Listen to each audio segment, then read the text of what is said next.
Hello everyone. Have you ever wanted to have a shortcut into learning faster? Perhaps right before a difficult exam? Would you constantly struggle with a bad memory? Perhaps you have a psychological dysfunction, making your everyday life almost unbearable. BBC and ABC have recently published articles claiming there's a way around this. Let us take a look at BBC's article first. Warning over electrical brain stimulation, written by Melissa Hugenboom, published 23rd August. The topic is TDCS, transcranial direct current stimulation. The article begins with explaining what TDCS is. From the name, one can probably figure out that it has to do with electricity and stimulation of the brain. More thoroughly, TDCS are small currents electrocuting targeted areas on the scalp of the head. The purpose is to give the neurons extra electricity, making it easier for them to rearrange and connect. According to some research, targeting different places of the brain can lead to improved memory, enhanced performance, and increased focus. Hugenboom promoted positive effects of the treatment by mentioning the use of TDCS by the military drone pilots. In an interview with Dr. Roy Cohen-Kadosh, he informs that the TDCS do work as a way to improve cognitive abilities and could alter some psychological functions.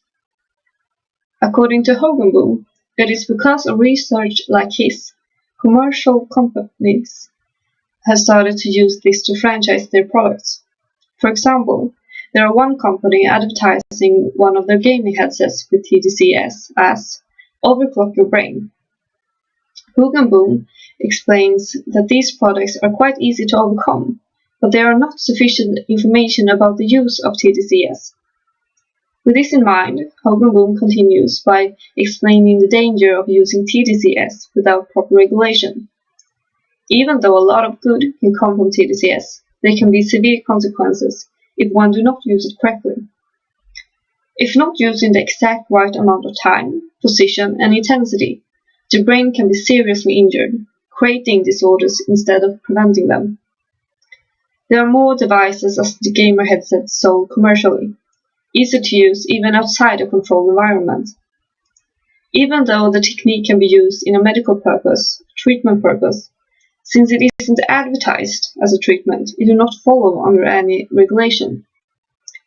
The article states the importance of creating a regulation regarding the use of TDCS, simply to make the consumers more aware of what they are dealing with. However, there are no intention of making the technology less accessible, only making sure that all information needed are clear for the consumers. Lastly, a neurologist explains that the research isn't ready to be commercially sold yet. There are still a lot of possible consequences that need to be researched. The article had a clear introduction and 3 easy-to-read paragraphs with subheadlines, but no summary or conclusion. That was BBC's article. Let us take a look at ABC's. Do It Yourself, Brain Shock Kits Jumpstart User's Day, written by Neil Kralinski. Mostly based on an interview with Lidam, 25 years old. The article begins by telling about Lidam's abnormal morning ritual. Instead of drinking 2 to 4 cups of coffee in the morning to wake up, Lidam hooks himself to a homemade brain stimulation, electrocuting his brain to wake up. Apparently, this is a way more effective way than coffee. Lidam uses the technique of TDCS and uses his own device called the brain stimulator. He explains how he first used the technique in college. Having a hard time to obtain textual-based information, he used TDCS as an aid to study. Lidam remembers how he walked into an exam thinking he would fail, but during the exam he remembered what he had read earlier in a much clearer way, ending up with an A. The article continues by explaining that these brain stimulations are unregulated by the US and how they are becoming more and more popular. There are many scientists researching the impact on the human brain, and the perhaps greatest clinic for TDCS is the Psychological Clinical Neuroscience Center in New Mexico.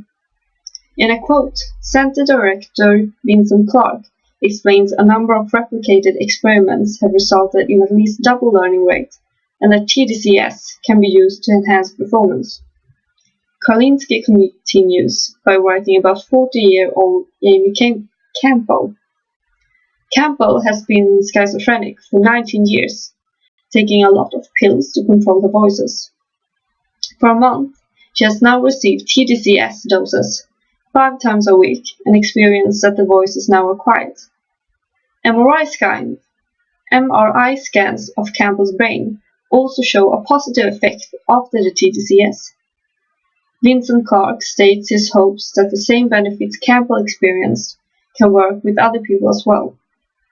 Karlinski writes of another patient, Jesse Stevens, a smoker since 5 years, trying to quit with a combination of meditation and brain stimulation. Even though she hasn't quit completely yet, her urge of cigarettes has clearly decreased. The article brings forward a lot of positive insights on TDCS.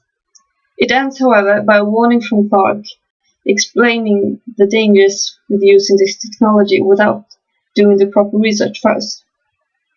The article itself has no clear introduction, paragraphs, nor conclusion.